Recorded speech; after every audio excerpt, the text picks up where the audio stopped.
దేశ పౌరుల్లోనైనా మహోన్నతులెవరు? ప్రజాహితాన్ని పట్టించుకోని పాలకులను ప్రశ్నించేవారు, అధికారానికి ఎట్టి పరిస్థితుల్లోనూ మోకరిల్లినవారు, దేశ స్వాతంత్ర్యాన్ని, జాతి గౌరవాన్ని కాపాడేందుకు, అవసరమైతే ప్రభుత్వాన్ని సైతం ఎదిరించేందుకు వెనుకాడిన వారే నిక్కమైన దేశభక్తులు, గొప్ప పౌరులు. ఇవి ఫ్రెంచ్ రచయిత ఆల్బర్ట్ కాము ఉద్ఘాటించిన సత్యాలు. 20వ శతాబ్ది బ్రిటిష్ చరిత్రకారుల్లో అగ్రగణ్యుడైన ఏజేపీ టేలర్ ఆధునిక జర్మనీ, ఆధునిక బ్రిటన్, ప్రథమ, ద్వితీయ ప్రపంచ యుద్ధాలు, లార్డ్ బీవర్ బ్రూక్ మీడియా సామ్రాజ్యంపై పలు పుస్తకాలు రాశారు. అయితే అన్నిట్లోనూ తనకు బాగా ఇష్టమైన పుస్తకం ద ట్రబుల్ మేకర్స్ అని ఆయనే స్వయంగా చెప్పుకున్నారు. గ్రేట్ బ్రిటన్ విస్తరణవాద, సామ్రాజ్యవాద విదేశాంగ విధానాలను వ్యతిరేకించిన బ్రిటిష్ రాజనీతిజ్ఞుల గురించిన అధ్యయనాలే ఆ విశిష్ట గ్రంథం. 18వ శతాబ్ది ఉదారవాద రాజకీయవేత్త జాన్ బ్రైట్ ఆ రాజనీతిజ్ఞుల్లో ఒకరు. బ్రైట్ మహాశయుడు ఒక సార్వకాలిక మహావక్త. కామన్ సభలో పార్లమెంటరీ సంస్కరణలు, విదేశాల్లో బ్రిటిషు సైనిక జోక్యాలకు వ్యతిరేకంగా ఆయన ప్రసంగాలు ప్రజలను ప్రభావితం చేశాయి, పాలకులకు దడ పుట్టించాయి. ప్రభుత్వ విధానాలపై ఆయన విమర్శలు టోరీలను కోపావేశులను చేశాయి. దేశ ప్రయోజనాలకు విరుద్ధంగా బ్రైట్ ఎదురవుతున్నాడని వారు ఆరోపించారు. ఆ అభియోగంపై ఆ ఉదారవాద రాజనీతిజ్ఞుడు తీక్షణం స్పందించాడు. నేను మీకంటే ఎక్కువగా ఆంగ్లేతరుణ్ణి, దేశ వ్యతిరేకిని ఎలా కాగలను? నేను ఈ గడ్డపై పుట్టలేదా? నేను కూడా మీరు వచ్చిన ఇంగ్లీష్ వంశం నుంచే రాలేదా? నా కుటుంబం ఈ దేశ భద్రత, శ్రేయస్సుకు కట్టుబడలేదా? నాకు ఉన్న సిరి సంపదలు ఏవైనా మీ ఆస్తిపాస్తుల మాదిరిగానే మన మాతృభూమి సుపరిపాలనపైనే ఆధారపడి ఉన్నాయి కదా. మరి ఈ దేశ వ్యవహారాలకు సంబంధించిన ఒక అంశంపై తోటి దేశస్థుడు ఒకరు భిన్నాభిప్రాయాన్ని కలిగి ఉన్నాడనే కారణంతో అతన్ని దేశద్రోహి, జాతి వ్యతిరేకి అని మీరు ఎలా అంటారు?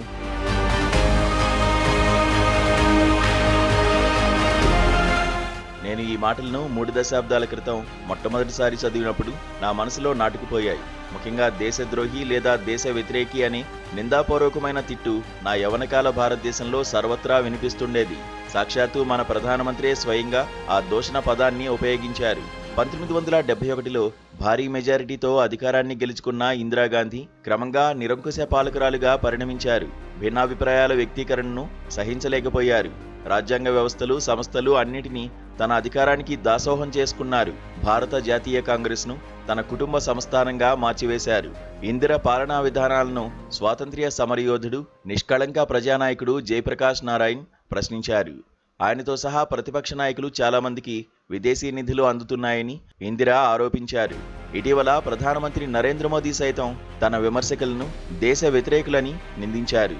మోదీ సర్కారు విధానాలను వ్యతిరేకించే వారికి ప్రత్యర్థి దేశమైన పాకిస్తాన్ నుంచి ఆర్థిక లబ్ధి చేకూరుతుందని, లేదా అమెరికా వ్యాపార దిగ్గజం జార్జి సోరోస్ తరఫున వ్యవహరిస్తున్నారని ప్రధానమంత్రి మద్దతుదారులు ఆరోపిస్తున్నారు. మోదీ ప్రభుత్వ నిరంకుశ పాలనను, మెజారిటేరియన్ విధానాలను వ్యతిరేకించే వారిని తుగ్డే గ్యాంగ్గా అభివర్ణిస్తున్నారు. ఈ సువిశాల భారతదేశాన్ని మరోసారి ముక్కలు చెక్కలు చేసేందుకు విదేశీ ప్రభుత్వాల తరఫున వ్యవహరిస్తున్నారని కూడా విమర్శిస్తున్నారు. అర్బన్ నక్సల్స్, మెకాలే పుత్రులు సహా మరెన్నో నిందాపూర్వక మాటలతో దూషిస్తున్నారు.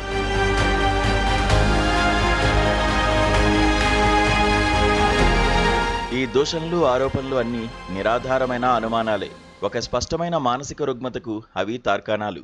ప్రశ్నపత్రాల లీకులతో సహా ప్రభుత్వ విద్యా వ్యవస్థలోని అవినీతికి వ్యతిరేకంగా ఢిల్లీలోని జంతర్ మంతర్ వద్ద అశేష విద్యార్థుల నిరసనలపై సంఘ్ పరివార్ విమర్శలు ఆ అనుమానాస్పద ఆలోచనా విధానానికి తాజా నిదర్శనాలు. భారతీయులను 2 వర్గాలుగా విభజించడం సంఘ్ పరివార్కు చెందిన అతిజాతీయవాదులకు పరిపాటి. మొదటి వర్గం దేశభక్తులు. వీరు జాతి శ్రేయస్సుకు అంకితమైన వారు. రెండో వర్గం దేశద్రోహులు. వీరు విశ్వాసఘాతకులు, మాతృభూమి ఉన్నతికి వ్యతిరేకులు. మోదీ ప్రభుత్వ మద్దతుదారులు మొదటి వర్గం కిందకు వస్తారు. ప్రభుత్వ విధానాలతో విభేదించేవారు రెండో వర్గం కిందకు వస్తారు. అప్పుడప్పుడు భిన్నాభిప్రాయాలను వ్యక్తం చేసేవారు సైతం దేశద్రోహుల కిందే లెక్క. విద్యార్థుల నిరసనల సందర్భంలో దేశద్రోహి అనే నిందాపూర్వక మాటలోని ద్వేషపూరిత కపటత్వం సుస్పష్టంగా కనిపిస్తున్నది. నేహా దీక్షిత్ ఇటీవల హిమల్లో రాసిన ఒక వ్యాసంలో ఆ నిరసనల్లో పాల్గొన్న ఉత్తరప్రదేశ్ విద్యార్థిని ఒకరు చేసిన వ్యాఖ్యలను ఉటంకించారు. నాకు ఊహ వచ్చినప్పటి నుంచి భారత ప్రభుత్వానికి వ్యతిరేకంగా మాట్లాడే వారంతా దేశద్రోహులే అన్న తిరస్కారపూరిత మాట వింటున్నాను. అయితే జాతీయ ప్రవేశ పరీక్షల ప్రశ్నపత్రాల లీకులు, వాటికి కారణమైన అవినీతి అక్రమాలను కప్పిపుచ్చేందుకు దేశాన్ని పరిపాలిస్తున్న పార్టీ చేసిన ప్రయత్నాలు అవగతమైన తర్వాత నేను ఒక సత్యాన్ని గ్రహించాను. లీకులకు వ్యతిరేకంగా నిరసన తెలుపుతున్న విద్యార్థులు దేశద్రోహులు కారని, భారత ప్రభుత్వమే దేశద్రోహానికి పాల్పడుతోందని. నిండు సత్యం ఉన్న నిశిత వ్యాఖ్య ఇది, సందేహం లేదు.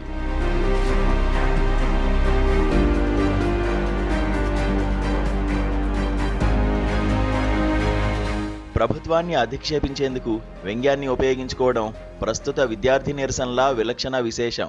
ఈ యువ నిరసనకారులకు తెలియకపోవచ్చు గాని దేశ పాలకులను నిలదీసేందుకు తాము ప్రస్తుతం అనుసరిస్తున్న వ్యంగ్యాత్మక అవహేళనలకు గౌరవార్హమైన పూర్వ దృష్టాంతాలు ఉన్నాయి.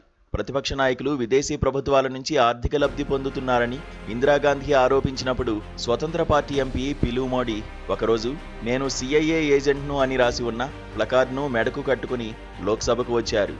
దశాబ్దాల అనంతరం మోదీ సర్కార్ నిరంకుశ పాలనకు వ్యతిరేకంగా ప్రజా నిరసనలు ప్రజ్వరిల్లినప్పుడు బెంగళూరులో ఒక బహిరంగ సభకు స్వాతంత్ర్యానంతర భారతీయ సాహిత్య దిగ్గజాల్లో ఒకరైన గిరీష్ కర్నాడ్ నేను అర్బన్ నక్సల్ని అని రాసి ఉన్న ఒక ప్లకార్డ్ను మెడకు కట్టుకుని వచ్చారు.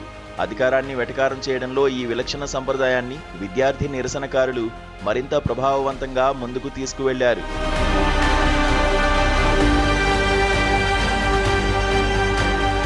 నిజమైన జాతీయవాది ఎవరు? ఆగ్నేయాసియా దేశాల్లో జాతీయోద్యమాలను సమగ్రంగా అధ్యయనం చేసిన ఆంగ్లో ఐరిష్ రాజకీయ శాస్త్రవేత్త బెనెడిక్ట్ ఆండర్సన్ ఒకసారి ఇలా రాశారు: ఇంట సొంత పౌరులైన బయట విశాల ప్రజానీకానికి వ్యతిరేకంగా తమ సొంత దేశం లేదా ప్రభుత్వం పాల్పడుతున్న నేరాలకు సిగ్గుపడనివారు, పడలేనివారు ఒక నిజమైన జాతీయవాది కాలేడు కూడా. ఆండర్సన్ భావనతో గాంధీ, అంబేద్కర్ అంగీకరించి ఉండేవారు. భారతీయ సమాజంలో సర్వత్రా ఉన్న అసమానతలు జాతి పురోభివృద్ధికి ఆటంకమవుతున్నాయని, బ్రిటిష్ వలస పాలన నుంచి విముక్తమయ్యేలోగానే సామాజిక అంతరాలు, ఆర్థిక అసమానతలను అంతమొందించే కృషి ఆరంభమవ్వాల్సిన అవసరం ఉందని గాంధీ, అంబేద్కర్ ఇరువురు భిన్న రీతుల్లోనే అయినప్పటికీ పూర్తిగా గుర్తించారు. మరి ముఖ్యంగా నిమ్న కులాల వారు ఎదుర్కొంటున్న అణచివేతలు, మహిళలకు మానవ హుందాను నిరాకరిస్తోన్న సామాజిక దురాచారాలు, దౌష్ట్యాలు శిఖర సమానులైన ఆ మానవీయులను అమితంగా వ్యాఖ్యలుపరిచాయి.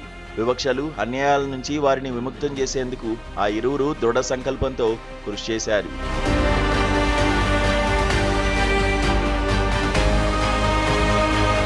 పరాయి పాలనను వదిలించుకుని ప్రజాస్వామిక గణతంత్ర రాజ్యంగా వ్యవస్థీకృతమైన భారత్ కుల అస్తిత్వాలను, జెండర్ అసమానతలను నిషేధించిన రాజ్యాంగాన్ని శిరసావహిస్తోంది. అయినప్పటికీ నిత్య జీవితంలోనూ, రాజ్య వ్యవహారాల్లోనూ, విశాల సమాజ జీవితంలోనూ వివక్షలు, అన్యాయాలు కొనసాగుతూనే ఉన్నాయి. ఈ శోచనీయ స్థితికి ఒక జాతీయవాది విధిగా లజ్జాభరితుడు కావాలి. ప్రభుత్వ భద్రతా దళాలు మానవ హక్కుల ఉల్లంఘనకు పాల్పడ్డాన్ని తీవ్రంగా ఖండించాలి. అడుగడుగునా ఎదురవుతున్న అవినీతిపై ఆగ్రహించాలి. ప్రభుత్వాధికారుల, రాజకీయవేత్తల అసమర్థతను గర్హించాలి. జాతి శ్రేయస్సుకు అవరోధమవుతున్న అధికార భ్రష్టత్వాల్ని చూస్తూ ఉండిపోకూడదు. చైతన్యశీలి అయిన పౌరుడు, ధర్మజ్వలిత అయిన పౌరురాలు జాతి దుస్థితి పట్ల తమ సిగ్గు, అపరాధ భావనను బహిరంగంగా పాలకులను నిలదీసే మాటలు, నిరసనలతో వ్యక్తం చేయకుండా ఉంటారా? చేస్తారు, తప్పక చేస్తారు. అది దేశాన్ని మరింత సమున్నత, ఘనమైన భవిష్యత్తుకు తీసుకువెళ్లాలని తోటి దేశస్థులకు పిలుపునిస్తూ వారు కథన శంఖం పూరించడమే అని భావించాలి. హిమల్ వ్యాసరచయిత్రి ఉటంకించిన ఉత్తరప్రదేశ్ విద్యార్థిని వ్యాఖ్యలు సంపూర్ణ సత్యాలు. ఆ విద్యావతి, ఆమె తోటి యువ భారతీయుల చైతన్యశీలతను చూసి గాంధీ, అంబేద్కర్, జయప్రకాష్ నారాయణ్ తప్పక గర్వించి ఉండేవారు.